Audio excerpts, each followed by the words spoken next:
Now, I consider myself to be a very positive person. I love watching movies, not to nitpick, not to find movies to hate. I don't think I actively do that, but some movies they're not for me. I have not seen every 2024 movie, so there might be some movies that were considered awful this year that I just didn't see, maybe for good reason, but these are the 10 that I saw in 2024 that I consider to be the worst. So let's start the countdown. Number 10, Roadhouse. This movie made me lose faith in action movies for a while, because this movie came out in a time where there weren't many great things to go and watch. There was like Ghostbusters, a new one, and Godzilla, a new one, and then this, and that was all in the span of like a week.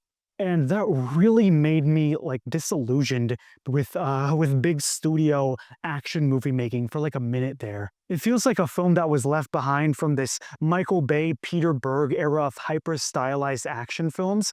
And none of it worked for me. I enjoyed Jessica Williams' performance in this. I like seeing Daniela Melchior in things, but Conor McGregor acts in this movie for some reason. I don't know why. He and Billy Magnussen and basically all the other villains in this movie are atrocious. Literally, like Conor McGregor gives one of the worst performances I think I've ever seen in a big studio film. And Doug Liman got really angry that Amazon decided to release this straight to streaming, but after watching it, I completely understand the choice. Number 9, Borderlands. This is a movie that is completely ruined by the visuals, because on paper, a lot of the pieces of the script could have worked, particularly the, ragtag group of unlikely heroes banding together and having a lot of quips and banter. That kind of thing worked in Guardians of the Galaxy and Dungeons and Dragons and so on. Cate Blanchett is fine in it. Kevin Hart is very miscast. Jamie Lee Curtis is enjoyable.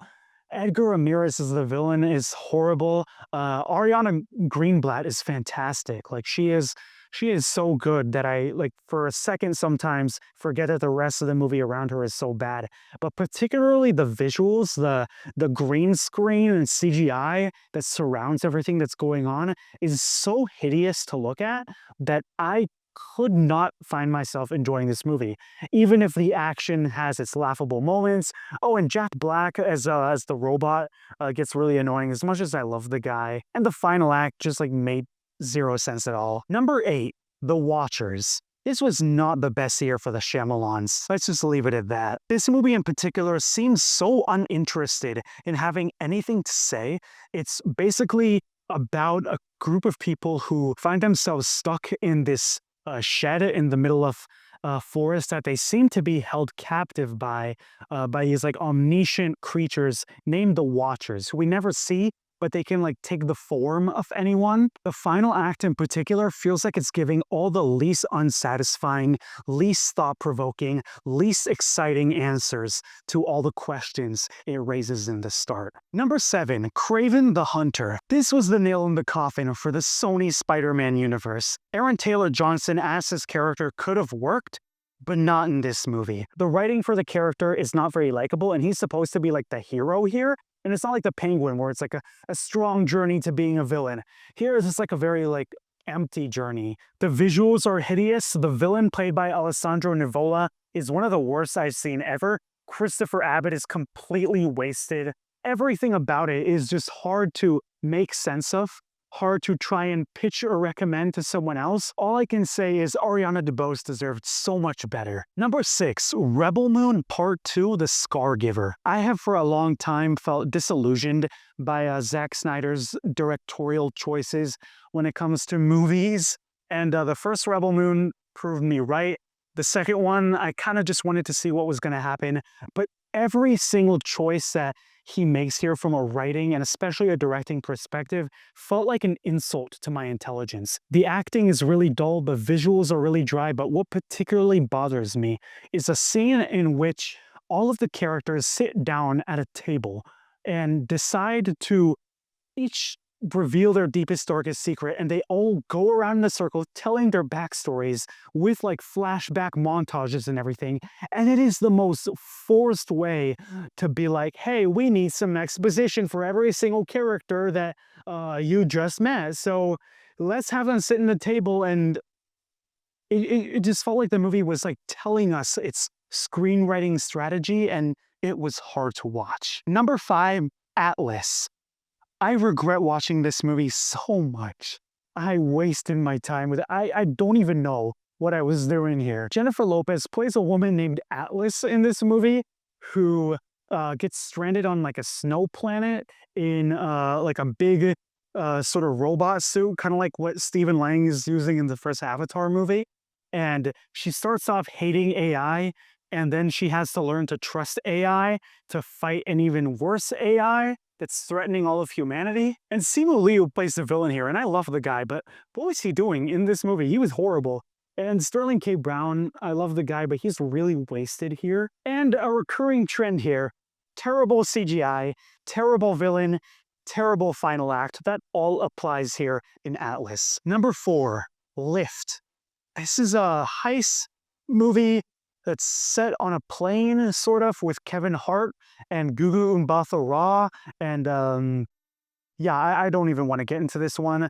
Kevin Hart action globe-trotting movie. It's not good. It's not worth your time. It's a Netflix Kevin Hart action comedy. What do you expect? Number 3, Cool Man. This is actually a movie I saw at the world premiere at TIFF in September of 2023.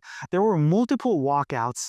Only me and one of my friends were left, and I came with 3 other friends who walked out about halfway into the movie. Pool Man is a movie about a pool cleaner guy at a motel who writes letters to his idol, who for some reason is Aaron Brockovich, which is kind of cute but kind of random. And he's surrounded by his group of friends who are played by A-listers like Annette Bening, Danny DeVito, Jennifer Jason Leigh. And then he finds himself entangled in some conspiracy. It sort of considers itself to be a Chinatown tribute, homage, but it's so on the nose with all the references, even repeating certain plot points. It's unfunny, it's boring, it's hard to watch towards the end, and the worst part is that it's empty.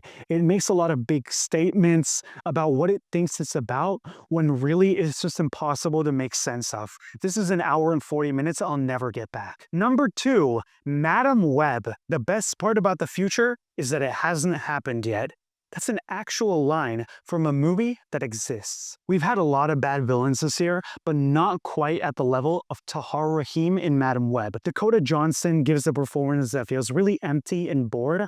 I really do think she has some great performances, and this is not one of them. The visuals and the editing are terrible. The dialogue is laughable to the point where it's actually quotable ironically. Everything about it is just so underwhelming. All it is really just like a chase film with a couple of girls and a guy dressed up as a Black Spider-Man, and one of them can see the future, and it never really aspires to be something actually exciting or inspiring or cool in the world of superheroes, or even this stupid Spider spin-off franchise, whatever. I really dodged a bullet because I didn't watch this one in theaters. I just watched it at home with a friend, and we were constantly making fun of the terribly stupid things that were happening, and that was honestly the best decision because I ended up enjoying my time with Madam Web despite how horrendous the movie was. Now, I really do think Madam Web sucks, but there is one other movie that had me actually suffering, and I have a disadvantage of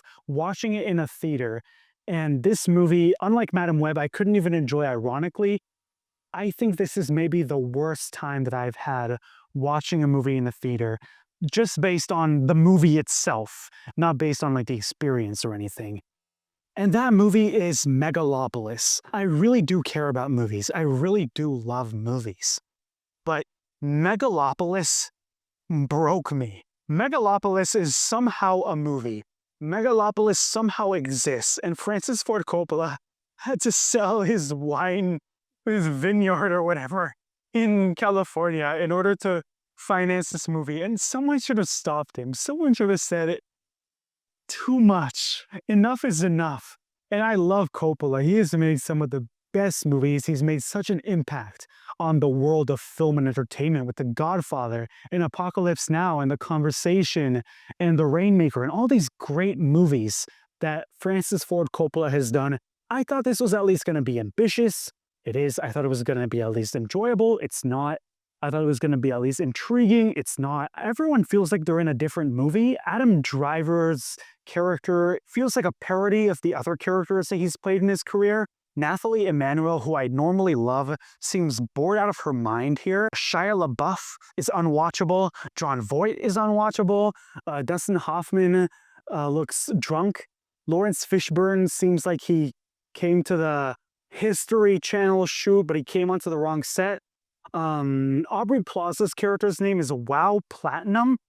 Like her first name is Wow, last name is Platinum, so her name is Wow Platinum. The worst part is this movie doesn't know that it's awful. It thinks it's brilliant.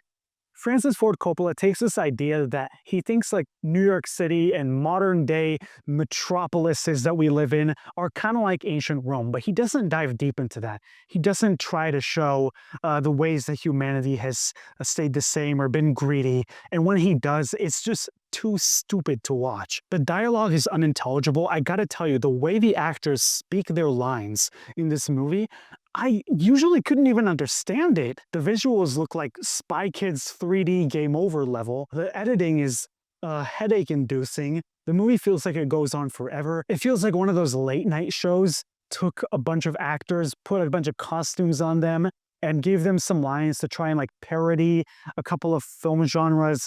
But that's not what Megalopolis feels like. Megalopolis feels like a never-ending train of nonsense, of ideas that only make sense to one person. Please just stay away from Megalopolis at all costs. So that's it, my top 10 worst movies of 2024. This was quite a ride, but I hope that this is a cautionary tale to convince you to skip these movies. If there's anything on here that you actually liked, or anything I didn't mention that you particularly didn't like and wish was on here, be sure to leave a comment and I would love to continue the conversation. Be sure to follow me on Instagram and Letterboxd at Film Toppings as well, and stay tuned on the channel here as well for my top 10 best movies and best TV shows of 2024, which will come very soon.